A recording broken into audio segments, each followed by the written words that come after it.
أعوذ بالله من الشيطان الرجيم بسم الله الرحمن الرحيم الحمد لله رب العالمين الرحمن الرحيم مالك يوم الدين إياك نعبد وإياك نستعين اهدنا الصراط المستقيم صراط الذين أنعمت عليهم غير المغضوب عليهم ولا الضالين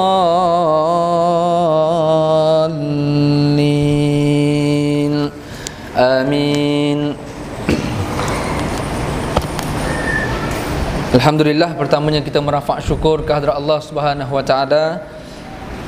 Jutaan terima kasih pada pihak pengurusan yang kuasa Surau At-Taqwa Seksyen 7 Shah Alam, Tuan-tuan Imam, Tuan-tuan Bilal, pegawai, kaki tangan, surau, seterusnya muslimin dan muslimat, ibu-ibu, ayah-ayah, saudari yang dirahmati Allah sekalian. Kita merafak syukur pada malam ini Allah Subhanahu wa taala izinkan kita sekali lagi untuk kita bersama-sama mendirikan salat maghrib, dilakukan pula berjamaah awal waktu pula, kemudiannya di rumah Allah, di masjid dan di surau. Mudah-mudahan ini sebagai modal kita bila mana kita bertemu dengan Allah nanti. Mungkin dosa yang kita tanggung banyak, Allah nak azab kita ke neraka, tetapi nanti kita tidak tahu, barangkali tangan, kaki, baju kita yang akan memberi saksi juga. Ya Allah, memang betul dia ni memang dosa banyak, ya Allah, memang kena azab. Tetapi dalam masa yang sama, ya Allah, aku juga meyakini bahawa aku pernah menjadi saksi terhadap kebaikan yang pernah dia buat. Kaki ni, ya Allah, memang pernah pergi ke kelab malam, tapi kaki yang sama ni juga dia pernah pergi ke masjid, pergi ke surau. Sebagai tanda dia bertaubat, dia kembali kepadamu, ya Allah. Tolonglah jangan azab dia. Tangan, mata, segala-galanya akan memberikan penyaksian, telinga, mulut dan seumpamanya. Justru tuan-tuan rahmati Allah sekalian, ketika hari yang Allah panggil kita semua menghadap Allah Subhanahu wa taala untuk dibentangkan segala-galanya di depan Allah, kita berharap agar sekecil-kecil perkara kebaikan yang kita lakukan, itulah yang akan dihitung oleh Allah. Dan kita juga berharap agar sekecil-kecil kejahatan yang kita lakukan Allah tidak pandang. Dan rahmat itulah yang kita perlukan daripada Allah, kerana dengan rahmat itulah kita akan menuju ke syurga. Sekalipun dosa kita banyak atau sekalipun pahala kita sangat sikit, tetapi disebabkan rahmat Allah pilih kita untuk dimasukkan ke dalam syurga yang kita juga tidak tahu kenapa Allah pilih kita. Berbanding ada setengah orang pahalanya banyak tetapi tiba-tiba tak masuk dia ke dalam syurga. Kenapa? Ada dosanya yang Allah pilih untuk Allah kira dosanya. Berbanding ada setengah orang yang dia barangkali buat dosa banyak, tetapi Allah pilih dia untuk Allah tidak pandang dosa, Allah pandang kebaikan yang dia buat. Dan cerita berkaitan dengan dosa dan pahala ini banyak dibentangkan dalam banyak kitab-kitab hadis. Sebagai contoh dalam kitab Riyadhus Salihin, dalam Fathul Bari, syarah bagi Sahih Bukhari pun ada cerita tentang perihal orang yang banyak buat dosa, yang dirasakan bahawa memang ke neraka lah tempatnya, tetapi disebabkan niat dia untuk bertaubat, akhirnya jalan dia menuju ke arah taubat, dia belum sempat bertaubat, dia mati di tengah jalan. Kan kisah orang yang telah membunuh 100 orang. Fikir logik akal memang tak layak dia masuk syurga. Sebab amalan mana ada dia baru nak bertaubat, tu pun belum jumpa tempat taubat lagi, tapi niat dan tekadnya sudah ada. Allah pilih dia untuk Allah pandang taubat, Allah tidak pandang dosa. Kisah pelacur, seorang perempuan yang memberi minum kepada seekor anjing menggunakan kasutnya yang diikat dengan pakaiannya, kerana lubang telaga tu, lubang lopak air tu dalam. Dia tengok anjing tu, dia kesian, maka dia hulurkan dengan baju dia, diikat dekat kasut dia, masukkan ke dalam lubang untuk ambil air tu bagi minum kepada anjing. Sedangkan kehidupan hariannya dengan penuh dosa, tapi kerana kebaikan yang dilakukan kepada binatang yang dianggap jijik, anjing itu, Allah tak pandang dosa, Allah pandang pahala tu. Tetapi kita tidak tahu, jangan pula kita fikir, oh aku pun ada peluang lah macam tu, buat dosa banyak-banyak tapi buat juga kebaikan, kod-kod. Tu yang kita berharap agar Allah pandang kebaikan. Confirm belum tentu, sebab Allah menyembunyikan keredaan dan Allah menyembunyikan kemurkaan. Kita tak tahu yang mana satu Allah redha. Semayang ni ke Allah redha, dengar kuliah ke Allah redha, atau Allah tak pandang yang kita sembahyang hari-hari ni, Allah pandang yang kita baik dengan binatang dekat luar tu? Kita juga tak tahu. Ataupun kita fikir dosa kita yang besar tu yang menyebabkan Allah nak azab kita. Kita fikir yang zina, fikir yang masuk kelab malam, fikir yang minum arak, itu yang Allah azab. Sedangkan kita terlupa sebab kita pergi sepak kucing depan rumah, itu yang Allah pandang. Allah akhirnya tak tengok sembahyang kita banyak-banyak, ya Allah tengok kenapa engkau pergi sepak kucing. Maka Allah azab disebabkan kita menghina binatang tu. Wallahu a'lam. Jadi sudah pasti kita nak minta banyak-banyak dengan Allah supaya Allah pandang kebaikan apa saja yang kita buat, walaupun sekecil perkara berbanding dosa. Kita tak nak Allah pandang walaupun sekecil-kecil dosa, apatah lagi dosa yang besar. Tuan-tuan muslimin rahmati Allah sekalian, ibu-ibu, ayah-ayah, insya-Allah pada malam ini kita akan sama-sama mengulang kaji satu ayat dalam surah An-Nisa ayat 36. Lebih kurang setengah jam lebih ni, insya-Allah kita akan kongsi satu ayat saja, iaitu ayat yang ke-36 surah An-Nisa. Allah berfirman dalam Al-Quran surah An-Nisa ayat 36, A'udzu billahi minasy syaithanir rajim. Wa'budullaha wa la tusyriku bihi syai'an wa bil walidaini ihsana wa bil walidaini ihsana wa bidzil qurba wal yatama wal masakin wal jari dzil qurba wal jaril junubi was sahibi bil janbi wa banis sabili wa ma malakat aymanukum innallaha la yuhibbu man kana mukhtalan fakhura. Sadaqallahul azim. Allah berfirman, sembahlah Allah dan jangan sekutukan Allah walau dengan sesuatu pun. Dan lakukanlah kebaikan kepada ibu dan ayah. Lakukanlah kebaikan kepada kaum kerabat. Lakukanlah kebaikan kepada anak-anak yatim dan orang miskin. Lakukanlah kebaikan kepada jiran tetangga yang dekat. Lakukanlah kebaikan kepada jiran tetangga yang jauh. Lakukanlah kebaikan kepada rakan-rakan sejawatan dan juga kepada orang-orang yang bermusafir, dan juga lakukanlah kebaikan kepada hamba-hamba yang kamu miliki. Sesungguhnya Allah tidak suka kepada orang yang sombong, orang yang membangga-banggakan dirinya. Surah An-Nisa ayat 36. Muslimin dan muslimat sekalian, perkongsian kita malam ini satu ayat saja, ayat 36. Ada 10 perkara Allah suruh kita buat. Nampak simple je perkara tu, ada 10. Dalam satu ayat itu ada 10 kebaikan yang Allah suruh kita buat. Dan saya rasa untuk malam ni saya nak sebut satu saja. Tak sempat nak cerita 10 lah. So 9 tahun lagi lah. Setahun satu, insya-Allah 9 tahun kita habis. Malam ni yang pertama yang Allah suruh kita buat berdasarkan ayat 36 surah An-Nisa, iaitu Allah suruh kita sembah Allah. Bukan saja sembah, dan jangan sekutukan Allah. Wala tusyriku bihi syai'a, walau dengan sesuatu pun. Baik, muslimin dan muslimat sekalian, bila sebut tentang Allah suruh kita menyembah Allah, secara mudahnya memang kita dah faham tujuan kita diciptakan untuk menjadi penyembah Allah. Wa ma khalaqtul jinna wal insa illa liya'budun. Tidak aku ciptakan jin dan manusia melainkan untuk beribadat kepadaku. So memang kita dah jelas tujuan kita hidup memang untuk beribadat. Memberi maksud kepada kita selagi mana kita hidup, memang segala aktiviti yang kita buat dalam hidup itu adalah ibadat. Cuma yang ruginya adalah kita yang memisahkan kehidupan kita dengan ibadat. Kerana kita menganggap kerja bukan ibadat, kita menganggap sukan bukan ibadat, kita menganggap menyapu sampah bukan ibadat, kita menganggap tengok TV bukan ibadat. Sedangkan semua perkara yang kita buat dalam hidup, dia adalah ibadat, tetapi dia mesti seiring dengan konsep ibadat. Faham ke tak faham? Main bola ibadat? Ibadat kalau betul caranya.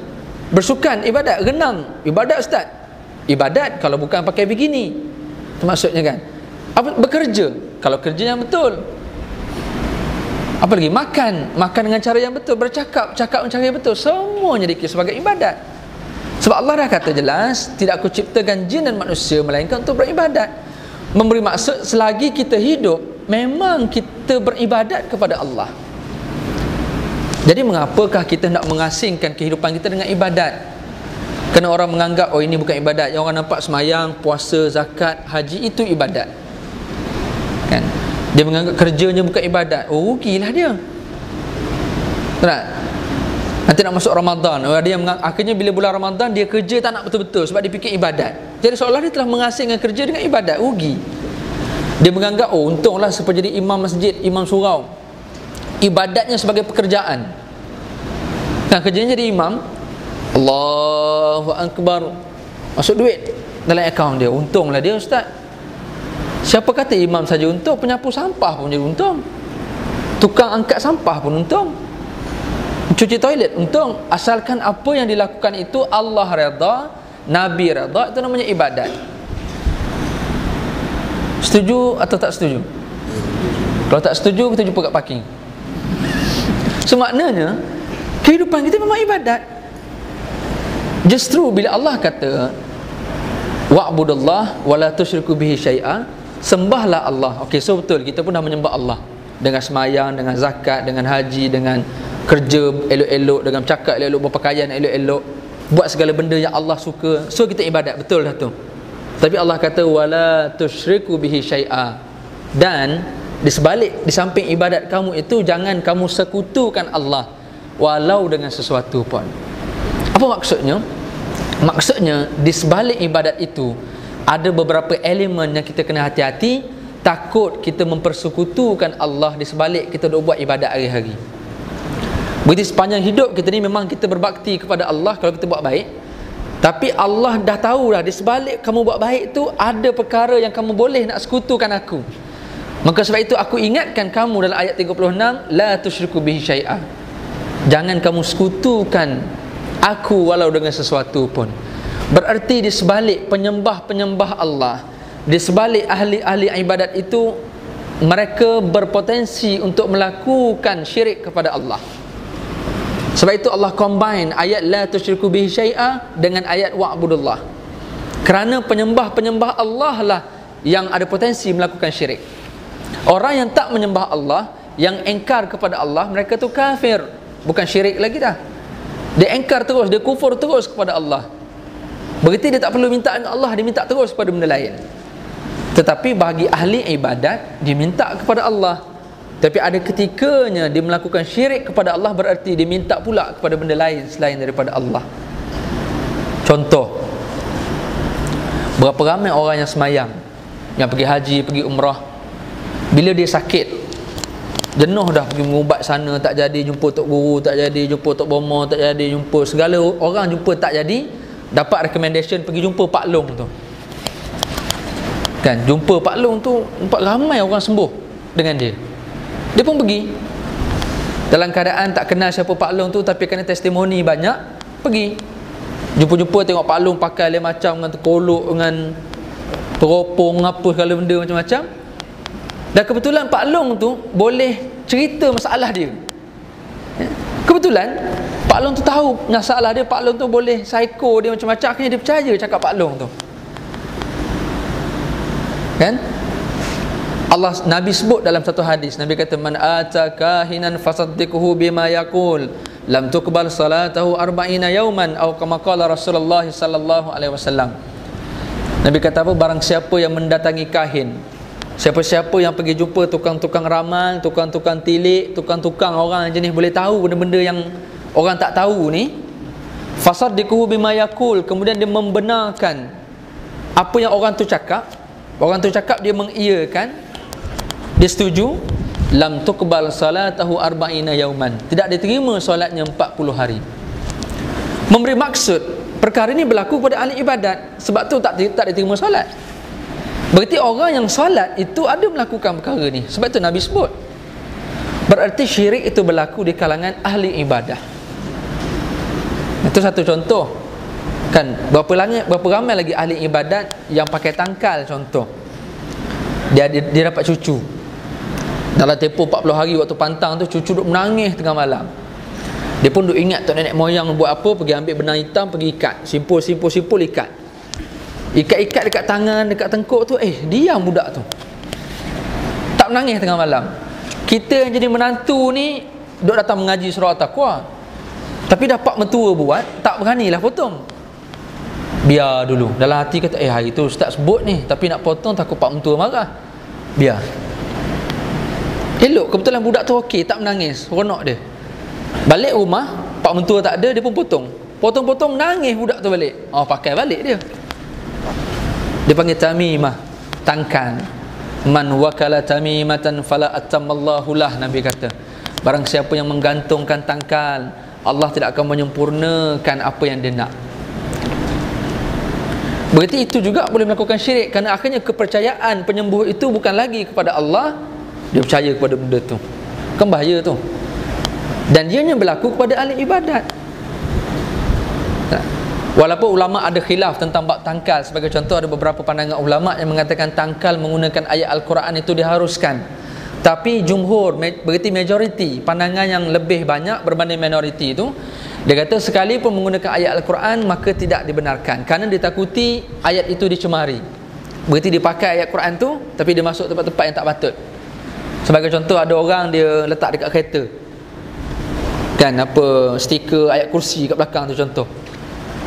Boleh ke tidak tu nak letak stiker tu? Macam nak jawab boleh kan, takut tak boleh. Jawapannya harus, kan? Jawapannya boleh lah. Jawapannya boleh. Cumanya tuan kereta tu kena pastikan keretanya dibawa dengan cara yang betul, segala-galanya betul, supaya tidak mencemari ayat tu. Nah, kalau parking keretanya dekat ram jungle, tahu ram jungle? Tak tahu ram jungle? Kelab malam. Kalau pergi ke Jalan Piramli, Jalan Sultan Ismail tu banyak. The Zoo ada, ram jungle ada, apa lagi nama? Bapak tak tahu pula. Banyaklah segala kelab-kelab tu parking kereta depan tu. Belakang ayat kursi baik punya besar macam tu. Kan mencemari ayat tu. Ayat kursi bismillah punya besar dekat belakang tu. Time dekat tol dia lah yang potong queue. Betul tak? Time dekat parking dia lah yang parking sengit-sengit menyusahkan orang. Maka mencemari ayat tu. Dia takuti macam tu lah. Quran elok besar atas dashboard. Betul tak? Tapi blok kereta orang, menyusah orang. Akhirnya mencemari Islam, mencemari ayat Al-Quran, mencemari Al-Quran itu sendiri. Maka sebab itu, apatah lagi tangkal, masuk dalam tandas, masuk ke tempat tak elok dan macam-macam lagi. Itu berkaitan dengan tangkal.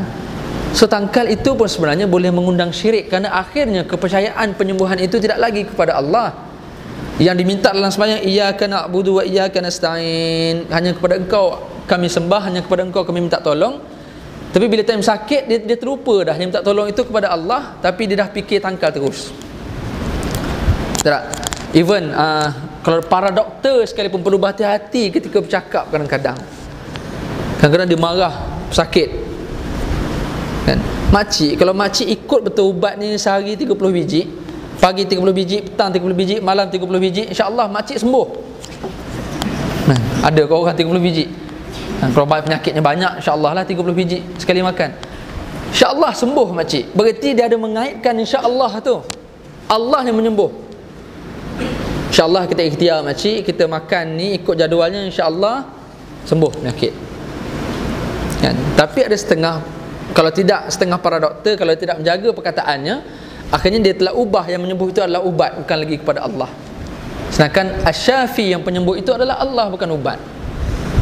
Walaupun kita hari ni bila sakit pening kepala cari ubat, ya, dalam masa yang sama jangan terus kita beriktikad bahawa ubatlah penyembuh kita. Sebab itu kadang-kadang kena hati-hati. Sebab itu Allah sebut la tusyriku bihi syai'a, jangan kamu sekutukan aku walau dengan sesuatu pun, even ubat sekalipun. Macam itulah contohnya. Dalam setengah riwayat, kisah Nabi Musa AS pernah sakit, dia mengadu kepada Allah, akhirnya Allah suruh dia mencari beberapa daun kayu untuk makan, akhirnya sembuh sakit perut dia. Satu hari dia sakit kali kedua, dia tak minta kepada Allah, dia terus cari daun kayu, dan akhirnya tak sihat dia. Maka Allah tegur dia tentang kuasa penyembuhan. Itu contoh bagaimana seseorang itu mempercayai yang menyembuh itu siapa, termasuklah ubat. Maka sebab itu Allah ingatkan kita, la tusyriku bihi syai'a, jangan sekutukan Allah walau dengan sesuatu pun. Nak minta sakit, Allah menyembuh. minta tolong cari jalan, Allah penentukan cari jalan tu. Masuk dalam hutan, ramai orang akhirnya minta tumpang lalu, tumpang kencing kepada tok nenek dalam tu. Tak maaf tok nenek, anak cucu tumpang lalu, anak cucu tumpang kencing. Berani kita mengaku jadi anak cucu jin tu. Jin tu pun pening bila pula aku atuk dia. Kita selamba-selamba kita pergi mengaku pula dah. Kan? Sedangkan wa iza sta'anta fasta'an billah, bila mana kita nak minta tolong, Allah lah tempat kita minta tolong.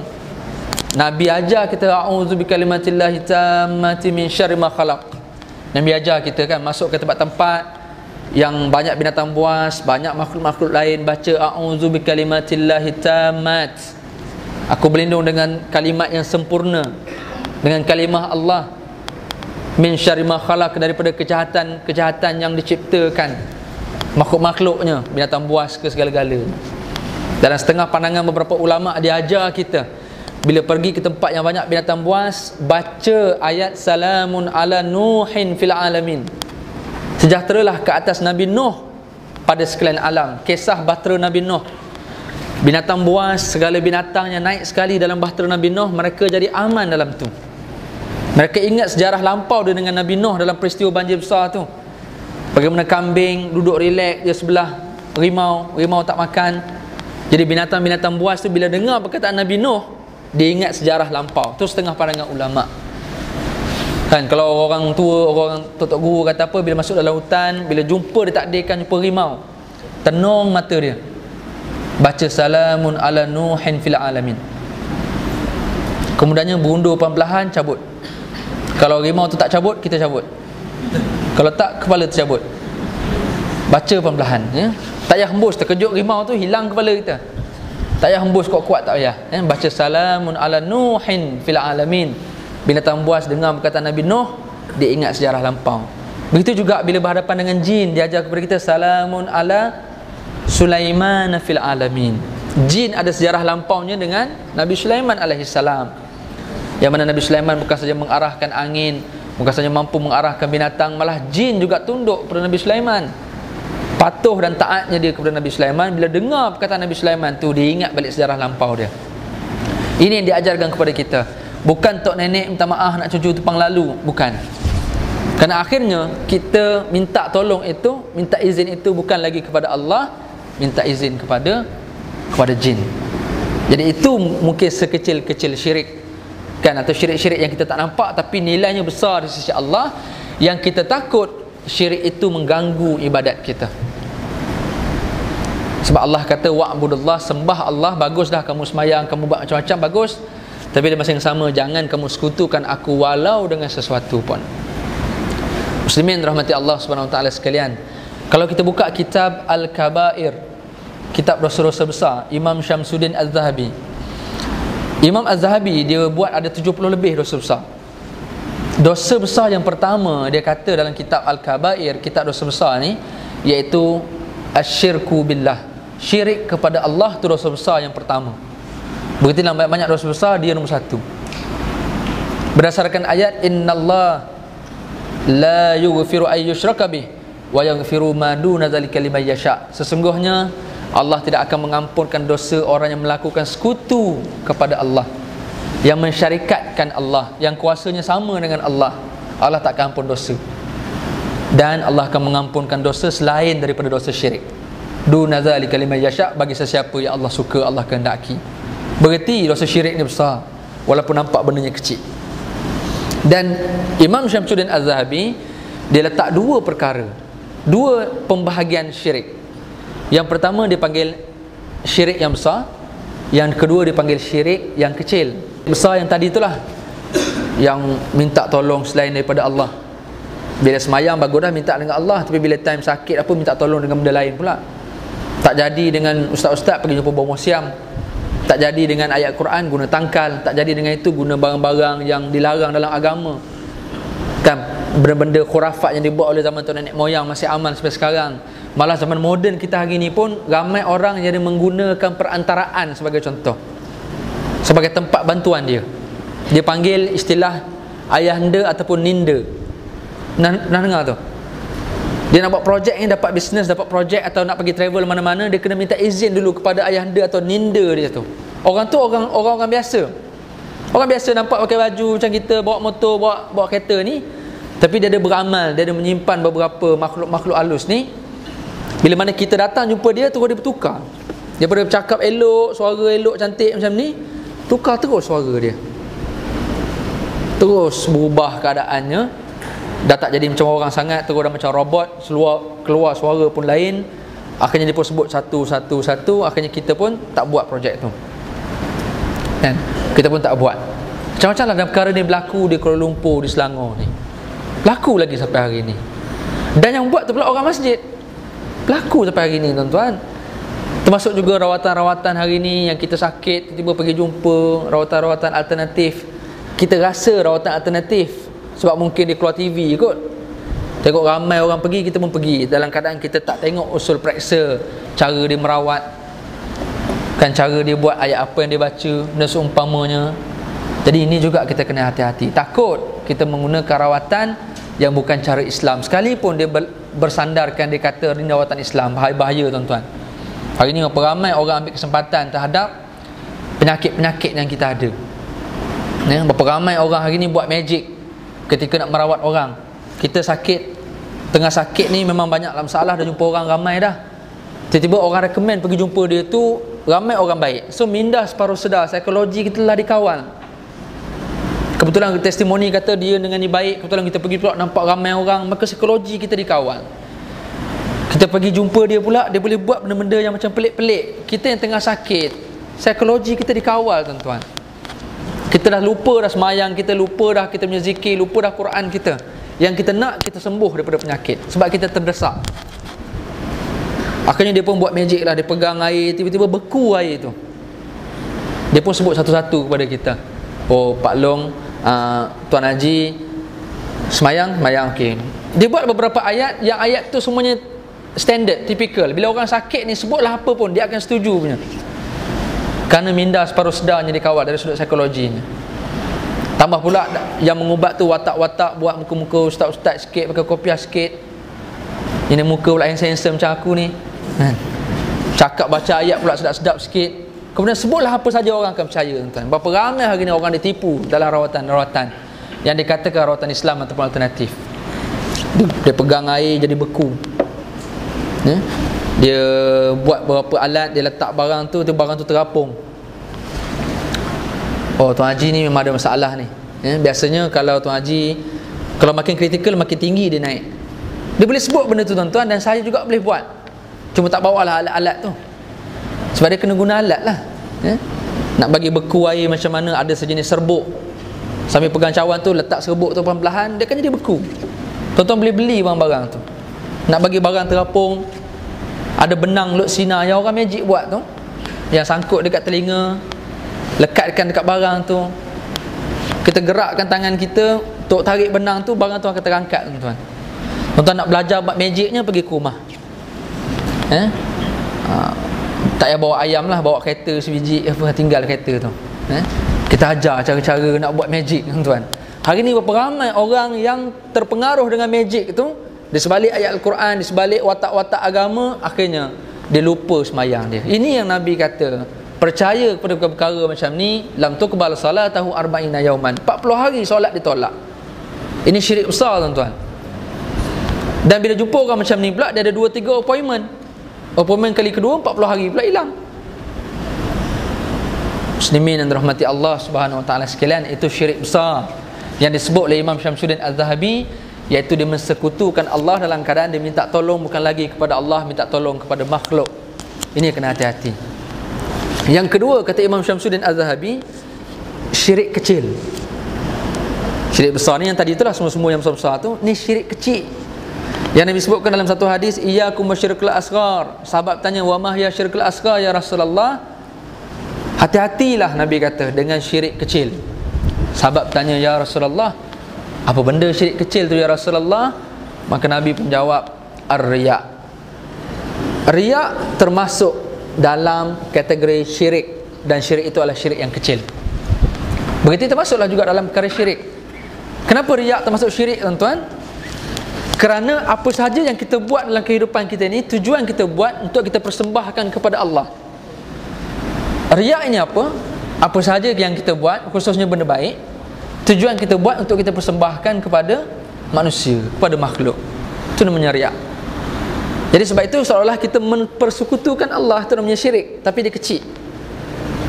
Kerana tujuan kita buat untuk Allah, tapi kita buat untuk manusia juga. Jadi kita menyamakan, meletakkan manusia itu dengan Allah itu sama. Itu namanya syirik. Syirik kecil. Taklah sampai berdosa besar sangat. Dan riak ini memberi maksud kepada kita adalah dia menunjuk amalan kebaikan dia dengan tujuan untuk bangga diri, dengan tujuan orang puji dan dia bangga. Itu namanya riak. Jadi maksudnya istilah riak tu kena tepat. Menunjuk-nunjuk bukan riak, tuan-tuan. Menunjuk-nunjuk belum riak lagi. Riak ini apa? Dia menunjuk-nunjuk untuk orang puji dan dia happy, dia rasa bangga. Itu baru namanya riak. Kalau tunjuk semata-mata tak riak lagi. Contoh ni, kita datang surau ni, kalau kita tak tunjuk, tuan-tuan, tak nampak orang kat surau, semua pakat semayang kat rumah semua. Oh ya, aku tak pergi jemaah masjid, takut riak. Nanti orang nampak nanti, tu yang tak semayang rumah tu. Sebab takut riak lah tu, tuan-tuan. Jadi tuan-tuan yang datang semua ni riak lah ni. Betul kan? Dari sudut bahasanya riak lah tu. Tapi dari sudut istilahnya, dari sudut syaraknya, iaitu menunjuk-nunjuk untuk orang puji dan dia rasa bangga dengan pujian manusia tu. Dan dia buat pun memang kerana manusia. Dia datang masjid sebab kebetulan kat rumah pak mentua ada. Kalau tak mampu aku kena jadi imam, baik aku pergi masjid. Kan? Jadi dia pergi tu kerana pak mertua. Kan? Ataupun sebagai contoh, dia semayang di rumah, memang tak pernah pergi masjid, semayang ke rumah. Time pak mentua datang, lain bacaannya. Dah 30 tahun dia semayang dengan isteri dia, itulah surah yang dibaca. Rakaat pertama Inna Ata'ina, rakaat kedua Qul Wallah. Tapi pak mentua datang turun suratul Baqarah. Nampak? Ayat 80. Dah melalut-lalut dibaca, pak mentua bukan tahu. Termasuk suratul Nisa, masuk ke lain-lain. Pak mentua kata, hebat menantu aku. Sebab pak mentua mukadam je. Jadi dia buat, dia baca bagus tu kerana manusia. Itu pun bahaya juga, kan? Itu juga kategorinya riak, kerana dia buat sesuatu kerana manusia. Jadi ini yang kita nak kena hati-hati dalam ibadat kita hari ini. Bagus kita sebagai penyembah Allah, ahli ibadat hari ini. Cuma antara ujian kita sebagai ahli ibadat pula adalah antaranya adalah syirik yang kecil ni, riak. Kita keluar rumah, nampak ada orang tak pergi masjid, dia nampak kita nak pergi masjid, syaitan cocok terus, engkau bagus. Akhirnya kita pun mulalah, lepas tu esok setiap kali nak pergi masjid, tengok ada orang tak sebelah. Selagi tak ada orang, selagi tu tak keluar rumah. Nampak orang tu keluar rumah, baru dia keluar, nak tunjuk dia nak pergi masjid. Ni berlaku tak dalam orang Melayu kita ni? Boleh berlaku. Dia mula terapung-terapung jalan dah lepas tu. Kenapa? Dia rasa apa saja yang dia buat kerana untuk manusia. Tetapi kalau dia buat untuk tunjuk, bukan kerana manusia, tapi dia kena tunjuk, ada ketikanya itu bukan riak. Malah ada ketikanya, tuan-tuan, memang setiap kebaikan yang kita buat, kita kena tunjuk. Betul tak? Kau orang kata, mana boleh ustaz, kebaikan ni semua kena buat senyap-senyap. Kau macam mana? Boleh tak kita tunjuk kebaikan? Boleh. Tapi kena hati-hatilah. Sebab bila kita tunjuk kebaikan tu boleh, tapi kita akan ada gangguan lah. Untuk syaitan cocok kita supaya kita riak. Tapi kalau kita boleh kawal bab cocok syaitan itu, alhamdulillah. Yang kita takut, kita tunjuk kebaikan, syaitan cocok, kita kalah dengan cocok tu. Itu yang kita takut. Jadi hati dalam kena keras dulu. Syaitan bagi apa pun dia tak ada apa-apa, antibodinya kuat. Itu okey, nak tunjuk amal-amal kebaikan. Bererti amalan kebaikan boleh kita tunjuk, tak jadi masalah. Sebagai contoh sedekah. Dalam hadis Nabi SAW, Nabi sebut dalam satu hadis, selalu kita dengar hadis tu. Nabi kata, pada hari kiamat ada 7 golongan yang akan dinaungi Allah pada hari yang tiada naungan selain daripada naungan Allah. Ada 7 golongan, kan? Salah satunya Nabi kata apa? Iaitu orang yang bersedekah, menginfakkan hartanya dengan tangan kanan tanpa diketahui oleh tangan kiri. Jelas hadis tu. Kita faham hadis tu memberi maksud kita buat perkara baik tanpa diketahui. Jangan orang tahu, tangan kiri pun kalau boleh tak nak tahu. Berarti sembunyikan amal. kebaikan. Berarti itu level yang paling tinggi. Sedangkan Allah ada sebut, boleh nak buat baik tunjuk, boleh nak sedekah tunjuk. Allah ada sebut. Antaranya dalam Al-Quran Allah kata apa? In tubdu sadaqati fa ni'mahi wa in tukhfuha wa tu'tuhal fuqara fa huwa khairul lakum. Allah kata, kalau kamu tunjukkan sedekah kamu, itu adalah baik bagi kamu. Tetapi kalau kamu sembunyikan sedekah kamu dan kamu berikan pula kepada orang fakir, itu adalah lebih baik bagi kamu. Maksudnya Allah kata, kalau kamu tunjukkan sedekah, in tubdus sadaqat, sedekah kamu tu kamu zahirkan, fa ni'mahi, itu adalah baik, kerana dia akan menggalakkan orang lain untuk buat. Kita hari ni yang boleh jadi baik ni sebab apa? Sebab kita nampak orang lain buat baik, betul tak? Kalau semua orang sembunyi buat baik, agak-agak kita termotivate tak untuk jadi baik? Tak ada. Sebab kita tak nampak orang baik.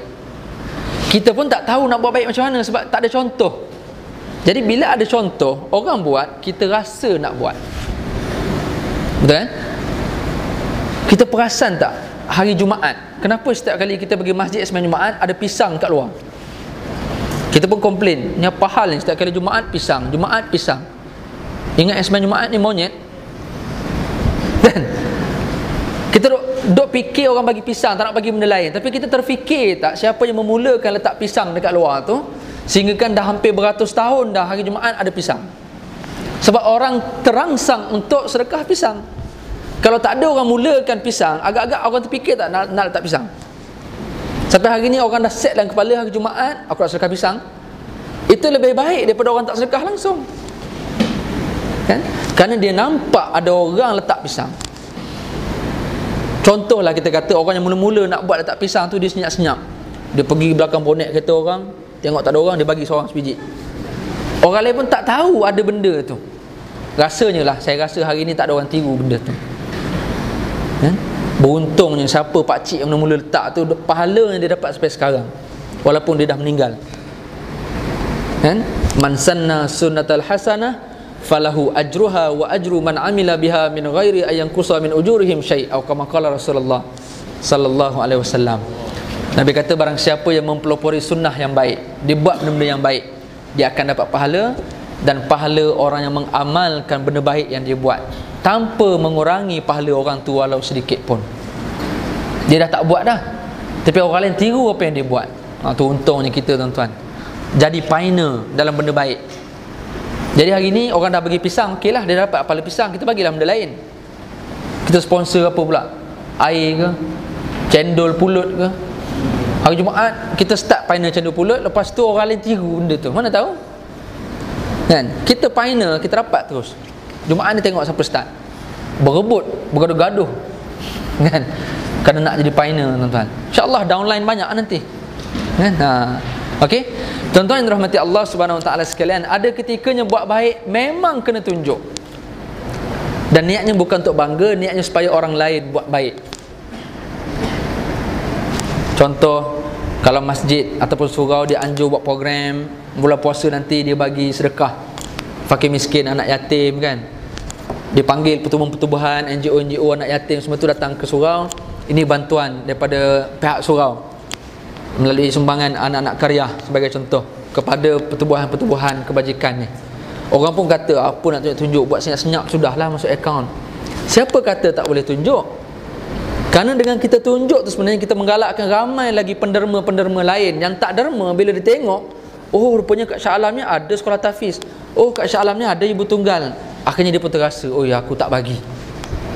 Tu bendanya dia merangsang orang lain. Syaratnya yang bagi tu janganlah bangga pula, oh bangga surah At-Taqwa buat untuk ibu-ibu tunggal Shah Alam daripada surah At-Taqwa, jumlah cek RM10. Sebesar meja ceknya, replika cek tu kan. Tak salah untuk dia tunjuk tu, kerana untuk merangsang orang lain. Tak salah untuk buat baik, tak salah untuk tunjuk. Tetapi kalau sembunyikan, fahuwa khairul lakum wa in tukhfuha, kata Allah, kalau kamu sembunyikan pemberian kamu, kamu bagi pula kepada fakir, orang yang benar-benar layak, itu adalah lebih baik bagi kamu. Berarti kalau tunjuk tak salah. Itu yang saya maksudkan, menunjuk-nunjuk ini bukan berarti riak. Even kalau ada orang dia tak tunjuk pun dia boleh riak. Betul tak? Dia panggil sum'ah, adik-beradik kepada riak. Riak daripada perkataan ra'a, iaitu mata. Riak dia memperlihatkan, ya, memperlihatkan kebaikan. Adapun sum'ah daripada perkataan sami'ah, dengar, dia memperdengarkan kebaikan. Berarti dia bercerita benda baik yang dia buat. Itu adik-beradik riak lah tu. Dia tak tunjuk tapi dia bercerita kebaikan. Itu pun sama juga. Itu juga termasuk kategori syirik kecil, iaitu dia menceritakan kebaikan dia. Apa, dia pergi ke kedai, kedai buku, tiba-tiba bertembung, oh, Kak Rosmah pun ada. Contoh Kak Rosmah beli Quran juga. Beli. Memang datang kedai ni memang saya nak beli Quran lah, sebab dia punya sebab tu panjang. Sebab kami kat rumah memang setiap malam baca Quran 1 juzuk.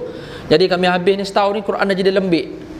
Tu nak beli baru tu, dia panjang dia punya tafsir tu kan. Sepatutnya dia kata jelah nak beli Quran lah. Boleh je, tapi dia kena cerita benda-benda lain yang dia buat tu. Ni apa hal mengantuk je ni masjid ni? Oh, malam tadi qiyamul lail. Dia kena cerita apa yang dia buat malam tadi tu. Tu nak panggil sum'ah. Dia memperdengarkan kebaikan. Tujuan dia cakap tu kerana supaya orang, oh, bagus, orang puji, akhirnya dia rasa bangga. Itu namanya sum'ah. Sekalipun dia tak tunjuk, tapi dia memperdengar dan dia menceritakan kebaikan dia. Jadi hati-hati dalam bab ini. Sekalipun dibuat ibadat banyak, Allah yang kita takut adalah malaikat delete kebaikan tu. Itu yang kita takut. Allah sebut dalam Al-Quran, ya ayyuhalladzina amanu la tubtilu sadaqatikum bil manni wal adha kalladzi yunfiqu malahu ria'an nas famasaluhu kamasali safwanin alaihi turab fa'asabahu wabilun fatarakahu salda, ila akhir ayat. Allah kata, wahai orang yang beriman, jangan kamu batalkan sedekah kamu. Termasuklah amalan lain lah ni. Jangan kamu dah buat sedekah, bagus dah.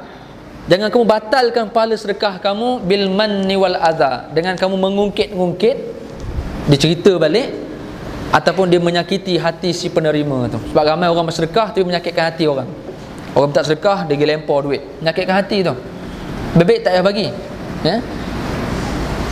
Jangan batalkan sedekah dengan mengungkit-ungkit, dengan cerita sedekah tu, dan juga jangan menyakitkan hati orang yang menerima.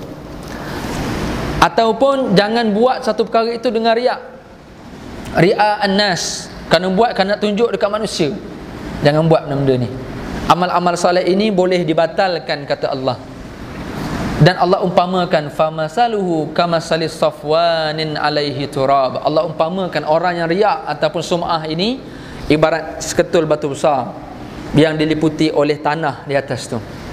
Fa asabaha wabilun fatarakahu salda. Bila mana dicurahkan air atas batu tu, tanah tu terus turun daripada batu tu, yang tinggal batu kosong macam tu je. Itulah amalan kita. Malaikat boleh delete, buang macam tu saja. Bagi orang yang buat baik, tujuannya untuk bangga, untuk mendapat pujian manusia. Maka ini namanya syirik kecil.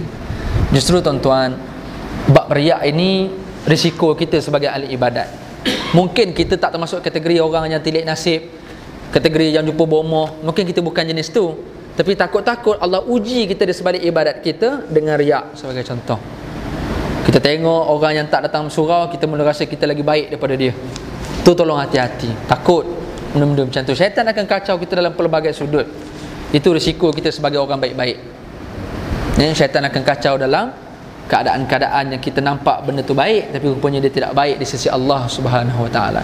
Tuan-tuan muslimin yang dirahmati Allah Subhanahu Wa Taala sekalian, saya nak cuba bawa kepada satu kesimpulan tentang ayat yang pertama dalam surah perkara pertama dalam ayat 36 surah An-Nisa ini, iaitu Allah suruh kita beribadat kepada Allah dalam keadaan dalam masa yang sama jangan sekutukan Allah walau dengan sesuatu pun,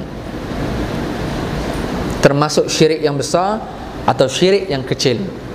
Kita beribadat kepada Allah dalam keadaan kita melakukan apa sahaja benda yang baik dekat atas muka bumi ini asalkan Allah redha, itu namanya ibadat. Kita bersukan, kita masak, kita berjalan, kita berpakaian, kita bawa kereta, kita bawa motor, kita duduk, kita tidur, apa saja yang kita buat berpahala sebenarnya, asalkan Allah redha apa yang kita buat tu. Dan kita juga kena tahu macam mana nak bagi Allah redha apa yang kita buat. Itu yang pertama, berarti konsep ibadat itu luas, bukan kecil. Yang keduanya yang kita nak faham adalah di sebalik apa yang kita buat dalam ibadat itu, kita cuba nak pastikan tidak ada unsur-unsur riak dalam setiap amal-amal soleh yang kita buat, ya? Dan kalaulah ditakdirkan timbul sikit-sikit, maka istighfarlah jalan yang paling baik sekali. Sebab itu nafsu lawamah itu kita kena jaga. Nafsu lawamah ni memberi maksud nafsu yang jaga kita. Di sebalik nafsu ammarah, nafsu yang sentiasa suruh buat jahat, nafsu lawamah akan counter balik yang jahat. Kita mula nak rasa riak sikit, tiba-tiba lawamah tolong kita. Engkau ni pahal baru sembahyang sikit nak riak. Datang nafsu lawamah. Jadi nafsu lawamah ni kita kena jaga. Macam mana nak jaga nafsu lawamah? Kena jaga hati. Kena ikutlah apa Imam Ghazali sebut. Kena ikutlah kata Imam Lais As-Samarkandi dalam kitab-kitab tasawuf tentang penjagaan hati. Kitab Mukasyafatul Qulub. Kitab apa lagi? Ihya Ulumuddin. Apa lagi? Tanbihul Ghafilin. Kitab-kitab tasawuf ini, kitab-kitab inilah yang tolong kita jaga hati. Bila hati kita baik, nafsu kita akan terjaga. Nafsu lawamah ni lah akan jaga kita. Jangan riak, jangan nak buat jahat. Kalau buat jahat sikit, dia patah balik nafsu-nafsu ni. Dan kita amat takut, kita buat baik pun banyak, tapi buat dosa pun banyak. Nafsu amarah kita kuat. Nafsu amarah tu besuk, nafsu yang sentiasa nak suruh kita buat jahat. Semayang, tapi lepas semayang, kita lah yang banyak duk mengumpat orang. Semayang, pas semayang kita pergi lepak kedai kopi, kita bercerita macam-macam. Itu pun kena hati-hati juga. Semayang bagus, balik rumah jiran sakit hati dengan kita, pun kita takut. Bila kita pergi masjid, dia lapang sebab kereta kita tak ada. Sebab bila kita balik, kita parking depan rumah dia sebab kereta kita ada 5. Anda pun kita kena hati-hati juga, sebab kita ada banyak benda-benda yang jahat di sebalik benda-benda yang baik. Jadi tuan-tuan rahmati Allah Subhanahu Wa Taala sekalian, mudah-mudahan Allah manfaatkan masa yang kita peruntukkan untuk malam ni, iaitu dengan cara Allah berikan kita kekuatan untuk kita buat baik dalam keadaan kita beribadat kepada Allah. Dalam masa yang sama kita tidak melakukan syirik kepada Allah dalam pelbagai segi, dalam pelbagai sudut, walau sekecil-kecil syirik, apatah lagi syirik yang besar. Jadi tuan-tuan rahmati Allah Subhanahu Wa Taala sekalian, kita berada dalam kehidupan yang kita tak tahu ibadat kita diterima ataupun tidak. Kita tak tahu. Kalau tahu seronoklah. Kita tak tahu ibadat mana yang kita terima, yang Allah terima. Dalam masa yang sama juga, kita juga tak tahu dosa mana yang Allah nak tengok. Oleh demikian, kita cubalah nak buat benda-benda yang baik-baik ini, walau sekecil-kecil perkara, dan kita cuba nak tinggalkan benda jahat walau sekecil-kecil kejahatan. Kerana kita yakin hadis yang Nabi cerita, Allah menyembunyikan keredaan dan Allah menyembunyikan kemurkaan. Jadi kita nak supaya sekecil perkara itulah Allah redha, dan kita tak nak sekecil kejahatan itu Allah murka. Maka sebab itu mudah-mudahan dengan ibadat yang kita buat seharian ini, kita tidak selitkan dengan unsur syirik, dan mudah-mudahan Allah terima segala amal ibadat kita dan kita masuk syurga kerana bukan saja amal ibadat, malah kerana rahmat, kasih sayang daripada Allah Subhanahu Wa Taala. Jadi saya rasa untuk malam ni itu sajalah dulu. Saya terpaksa pendekkan sebab ada program lain. Mudah-mudahan ada manfaat, insya-Allah. Tuan-tuan tak rasa rugi datang tunggu bersila malam ni, dan mudah-mudahan kita boleh jumpa lagi pada sesi-sesi yang akan datang. InsyaAllah 9 yang lain tu kita akan bincang lain tahun lah, ya? Lepas ni kita akan bincang tentang buat baik pada mak bapak. Semua perkara ini adalah untuk menghilangkan penyakit sombong. Kerana hujung untuk Allah sebut Allah tidak suka kepada orang yang sombong. Jadi nombor 2 kita akan bincang buat baik kepada mak ayah. Nombor 3 kita akan bincang buat baik kepada kaum kerabat, adik-beradik, saudara mara, ipar duai. Yang keempat, buat baik kepada anak yatim, orang miskin. Dan antara satu dengan yang lain itu ada prioriti, ada keutamaan. Nombor 2 lebih utama daripada nombor 3. Nombor 3 lebih utama daripada nombor 4 dan nombor 5. Nombor 6 dan yang ke-7, buat baik kepada jiran tetangga yang dekat dan jauh. Semua ni insya-Allah kita akan bincang, sehinggalah kepada hamba yang kita miliki ataupun pembantu rumah yang kita miliki itu, insya-Allah kita akan bincang sesi akan datang. Mudah-mudahan dengan kita berbakti kepada Allah, beribadat kepada Allah, kita hilangkan penyakit syirik, kita tidak sombong dengan Allah Subhanahu wa taala.